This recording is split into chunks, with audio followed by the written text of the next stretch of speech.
The Winter Podcast Upfront, an opportunity for podcast creators to pitch to ad agencies, was yesterday in Beverly Hills in California in the US. We link to what Digiday learnt at the event in our show notes and in our newsletter, including some very colourful descriptions of a shirtless comedian. Also at the event, Wondery released their 2019 slate of programming. The company has new partnerships with the LA Times, Bloomberg, and a new documentary from Mark Ramsey, Inside Star Wars. The company has also just launched 1+1 about the world's greatest collaborations. Also at the Winter Podcast Upfront, iHeartRadio announced a new slate of true crime podcasts, starting with Season 3 of Disgraceland. The Season 3 premiere will be played out on iHeartMedia broadcast radio stations the day before release. WNYC's new slate includes a suite of podcasts featuring stand-up and storytelling from emerging and established comedians. They also previewed a new podcast from Gothamist, the hyper-local website that WNYC purchased a year ago.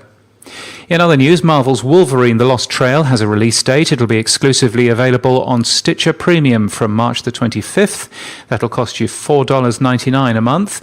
Wait What, the podcast creator and, quotes, media invention company, announced this morning that it has raised $4 million in funding. The company was founded by former TED executives June Cohen and Darren Triff, and is responsible for the Webby Award-winning Masters of Scale.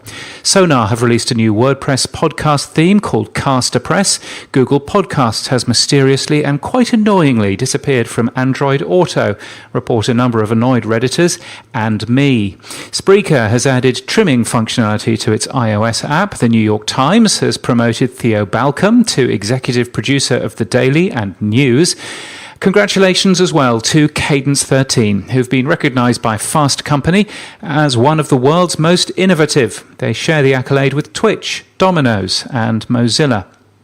We highlight 3 podcasts in our newsletter and in our show notes, including Bawdy Storytelling, celebrating 12 years as a stage show this week. The 2-year-old podcast has just hit 1 million downloads. It's a live storytelling podcast, much like The Moth, but covering rather different subject matter.